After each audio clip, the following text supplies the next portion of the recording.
Vegetarians.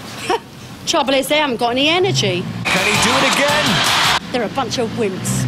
Shame, but there you go. Till Emil's back for more. You can't build muscles on carrots. Oh, he's got him off the bridge And healthy? Who the hell are they trying to kid? Great Britain with the red balls, it's Emil! All over the place, he was like brilliant. What do you reckon, Emil? About who, Nikki? About vegetarians. They're okay. No, come on. What do you really think? Give me a second. They're all right. I bet you don't know what a real vegetarian is. Of course I do. It's someone that doesn't eat meat. No, someone who doesn't eat meat, fish, chicken, or any kind of slaughterhouse product. You know, gelatine, stuff like that. Yeah, my point exactly. It can't be good for you. I'm a veggie. No. Yeah. 10 years. 10 years?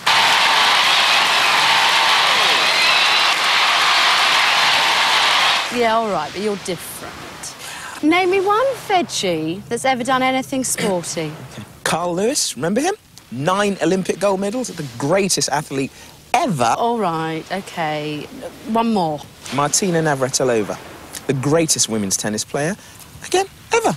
Oh, all right. One more. Ed Moses, 1,700-metre hurdler. I would say the greatest Olympian. Dave, Ironman Scott. Oh, and of course, Guy. Guy who? Guy the gorilla. Oh, yeah, really funny, an ape. What's so funny? We're all apes. All of us. You know something? The only difference between his genes and yours, and we ain't talking denims, is 2%. 2%. Anyway, what's this all about?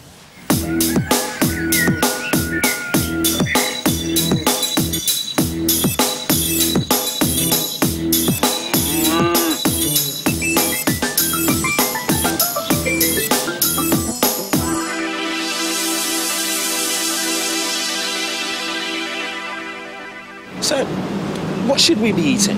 Meat. It's only natural. Natural? So why don't you go over there and take a great big chunk out of those calves? What? That is disgusting.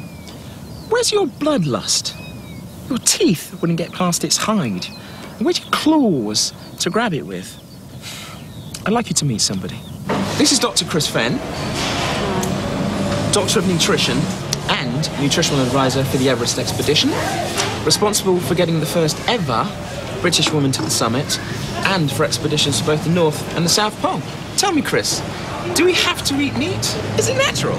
It's natural for cats and dogs and lions and other animals to eat meat, but humans don't need to eat meat. In fact, right through our history, we haven't eaten very much meat at all.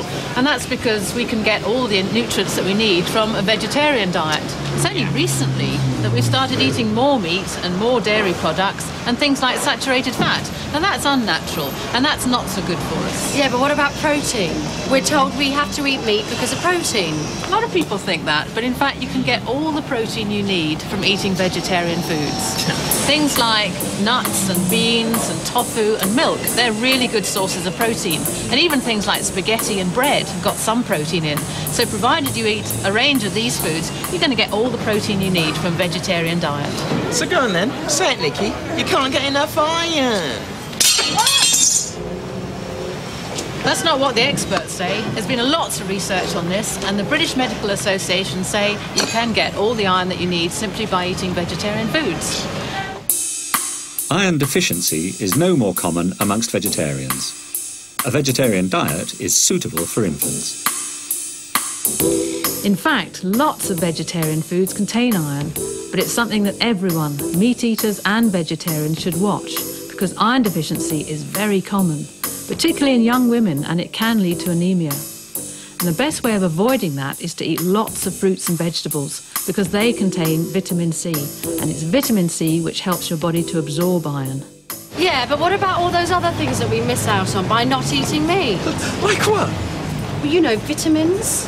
Vitamins are important, and it's true that meat does contain a lot of B vitamins, but so do lots of other vegetarian foods. Most of the vitamins and minerals we need can only be obtained from fruits and vegetables. We can't live without them. That's how important they are. One thing is certain, vegetarians don't need vitamin pills and supplements.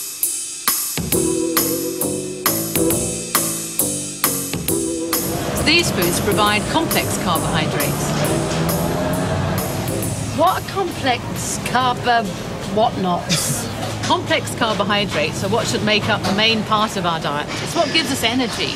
And if you're a sporty person, you need more of these. But there's another important ingredient in a vegetarian diet, and that's fibre. Yeah, I know it's important, but why? Because it's what makes you go. Go where? Oh, you know. Oh! Fibre is the indigestible part of the plant, and although it doesn't contain any nutrients, it's really important for health. It's important for your digestive system. It sweeps out all the toxins and all the poisons that you don't want. Most vegetarian foods contain a lot of fibre. But it's not only what's in the vegetarian diet that's important, it's what's not in as well. And that's things like saturated fat and cholesterol. Saturated animal fat and cholesterol contain no essential nutrients, and both are linked to cancer and heart disease. They do not need to be included in the diet. So are you telling me it's because of this health business that there's so many vegetarians? Yes, that and the animals. I'd like you to meet somebody else. This is Juliet Gallatley, founder of the vegetarian charity Viva and author of books amongst The Silent Ark and The Livewire Guide to Going, Being and Staying Veggie. She also has a degree in zoology. Do you know nearly 1 in 3 young women don't eat meat, and young men aren't that far behind? In Britain as a whole, there are around 5 million vegetarians, and there are lots of reasons for it. The 2 biggest reasons given by people are 1, to protect their health, and 2, to save animals from cruelty in factory farms and slaughterhouses. Have a look at this. 750 million animals are killed in Britain every year for meat. Most of them are factory farmed. They never breathe fresh air or feel rain, and the sun never shines on them. Intensive farming is based on using the minimum space and feeding animals so they grow quickly and can be slaughtered as young as possible.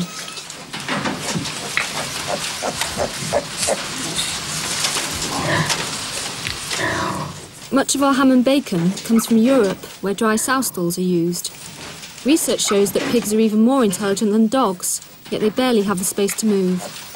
Public protests made sow stalls illegal in Britain from 1998, but even the alternatives are overcrowded and cramped. The sow has a natural urge to build a nest for her young, but that's not allowed. Nearly all sows give birth in a farrowing crate. Metal bars stop her from mothering her piglets. She can feed them, but nothing more. The piglets should suckle for 2 months, but after 2 to 3 weeks, they're taken away.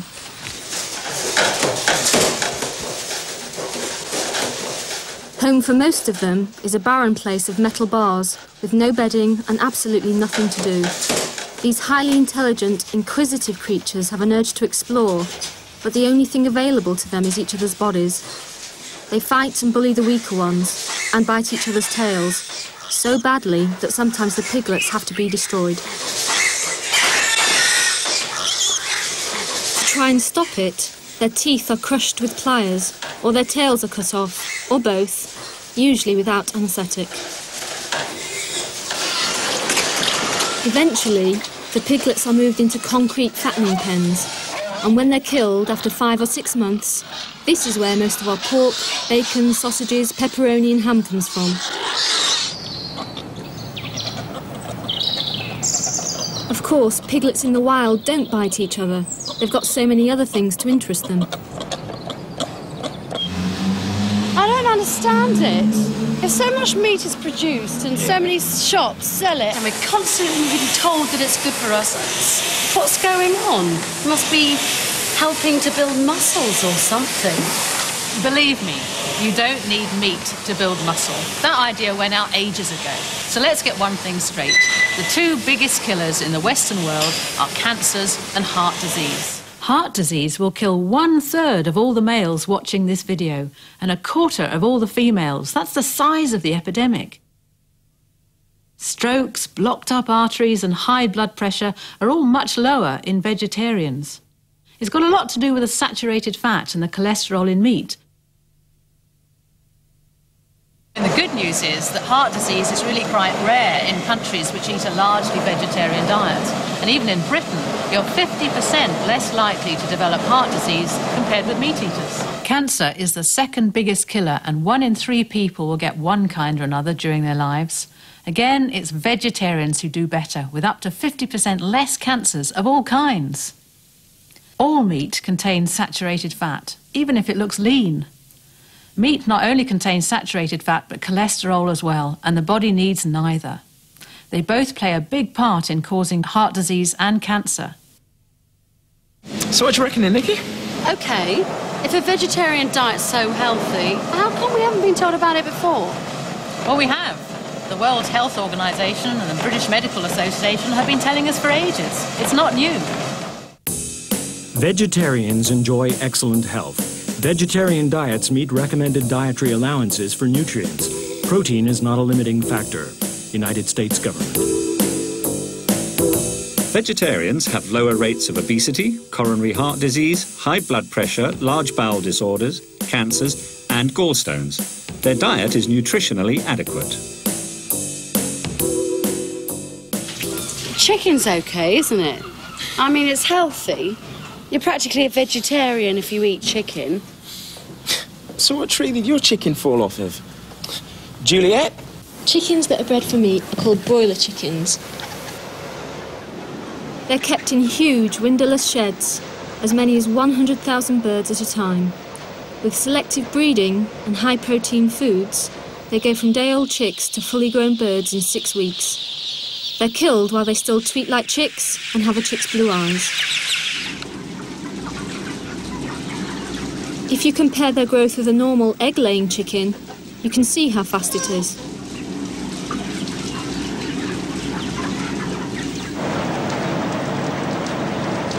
Their skeletons don't form properly, and because of this, their bones break easily, sometimes just from the weight of their bodies. On top of this, their legs and feet become deformed. Nearly 700 million chickens are reared every year in Britain, and research shows that 4/5 are affected.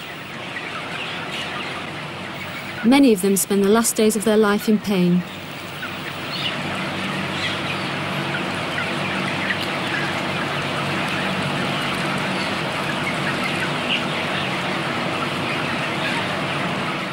And more bones are broken when the chicken catchers come in and take them off to the slaughterhouse.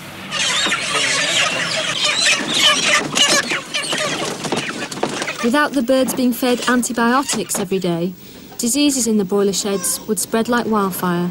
As it is, these medicines still allow food poisoning bugs to grow, and they're spread from one carcass to another inside the processing plant. I'd rather have turkey anyway. Life's probably even worse for turkeys. It's hard to believe, but their ancestors still live in the wild in America and can fly at over 90 kilometres an hour. Some modern turkeys can hardly walk, and none can reproduce naturally. Duck. That's really my favourite. And it's much the same for ducks. Birds which have evolved to live with water, dive in it and feed from it, never even see water, except in their metal feeding tubes. Fish. That's what I really like. Not a lot wrong with fish. Listen to this, man. Alan Durnin, talking to us from the World Watch Institute, one of the most important environmental groups in the world. It's calling from Washington, listen. Hello? According to the United Nations, the oceans of the world are faced with a catastrophe. Of the 17 main fishing areas, 9 are on the point of ecological collapse, and the rest are being fished to their limits. Quite simply, the world's oceans are dying just so people can eat fish, such as tuna.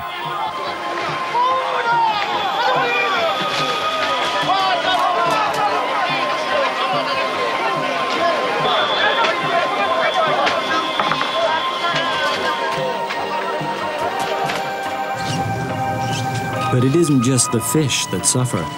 Nets such as drift nets can stretch up to 50 kilometers and kill whales, dolphins, sharks, rays, and even diving seabirds. It seems crazy, but much of the fish caught is fed to other fish in fish farms. In fact, all over the world, farmed animals are causing environmental damage. One of the greatest is the destruction of the rainforests. Don't tell me the cows eat them. These amazing wildernesses are home to nearly 1/2 of all the world's wild animals and the plants which provide many of our medicines. And unknown peoples still live in their depths.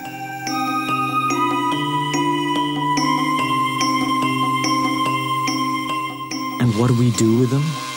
We cut them down. For what?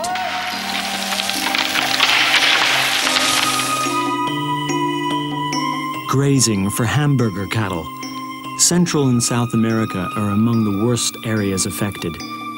The thin soil provides poor pasture and after just a few years turns to desert. Instead of rain being absorbed by the tree roots, it turns into floodwater and carries away the soil forever. In Africa and elsewhere, overgrazing by animals is causing deserts to spread, rivers to dry up, and soil to erode. Without topsoil, nothing can grow.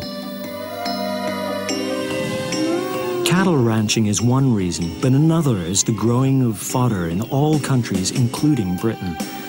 Animals eat so much food that the land is pushed beyond its limits by the widespread use of fertilizers and pesticides.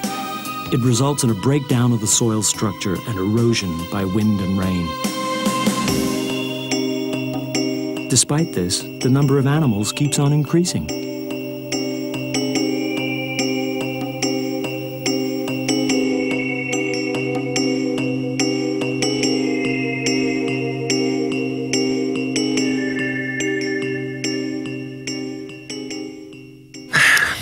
Eggs, Emil. What about eggs? Well, there's eggs, and there's eggs. I knew it. I knew it. These are called battery cages. 5 fully grown hens in a space about the size of a microwave oven. Thousands of cages, tens of thousands of birds, all in one shed. It's the battery system that provides 85% of our eggs. Battery hens spend their entire life like this, with just wire to stand on, no nesting material and no privacy. Privacy? Scientists have discovered that privacy is important to a hen. In the farmyard, a chicken likes to be on her own to lay, away from the other birds in peace and quiet. In the cages, she has nowhere to go, and so tries to hide beneath the other birds.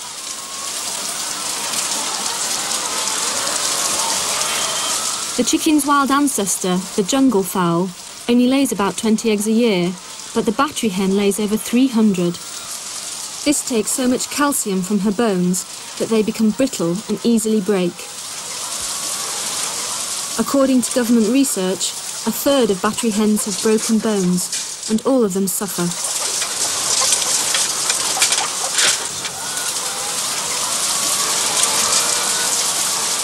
So when do they let them out? You know, for their holidays and weekend off. They don't. So it's hardly surprising that they become stressed and frustrated and often turn to pecking each other.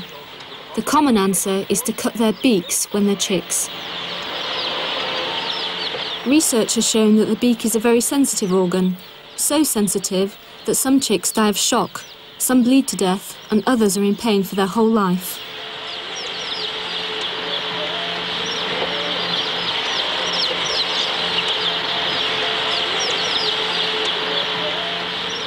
For every female, a male bird is also hatched.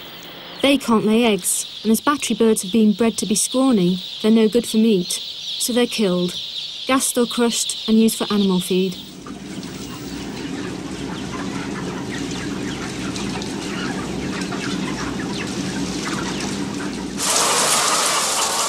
The hens are usually killed before they're 2 years old for use in pies, pasties, soups and so on. The lucky few are bought by animal sanctuaries, and to begin with, they're completely bewildered. But they can recover.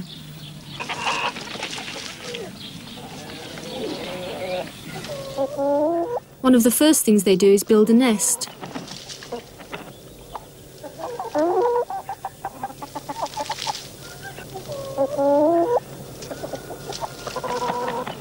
Then they dust bathe and strut around for the first time in their lives. So you care more about animals than you do about people? So what are you doing for people? Well, I don't eat them. Exactly nothing. At least on a vegetarian diet, we save people. There are many more farm animals in the world than there are people. That means they use too much land, they use too much water, and they eat too much food. And that's one of the reasons why the world's poor have to go without. Just look at America. The amount of soya and wheat they feed to their cattle alone would feed the entire populations of India and China. Yeah, but at least we're okay in Britain.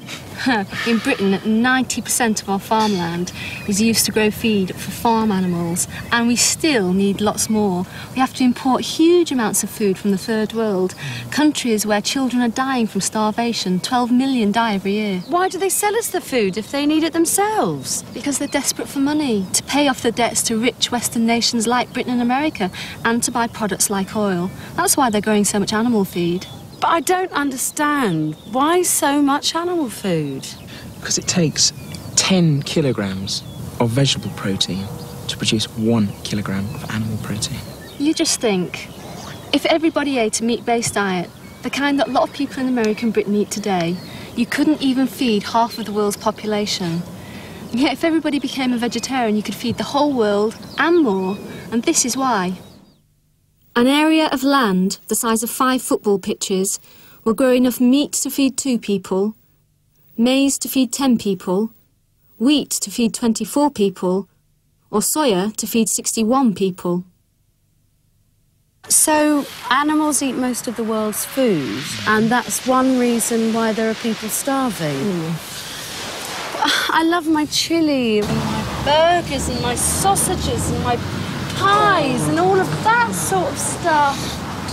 But you can have all of that on a veggie diet. I'd like you to meet somebody. Her name's Rose Elliott, and she's an absolutely wicked cook.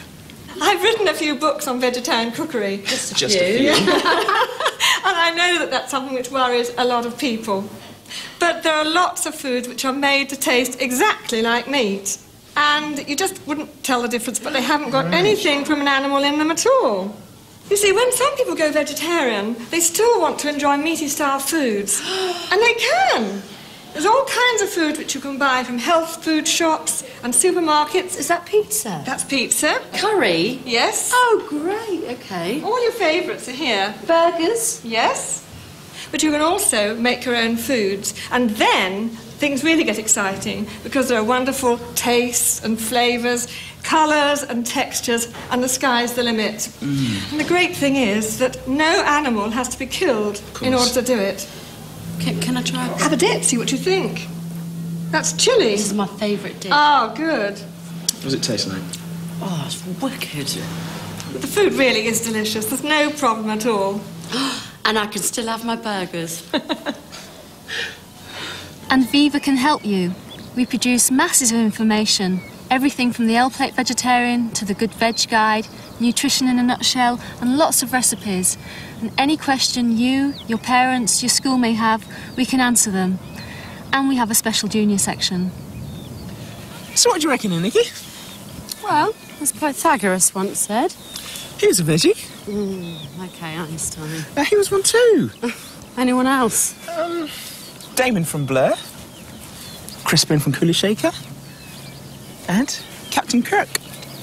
Okay. What about Jasper Carrot?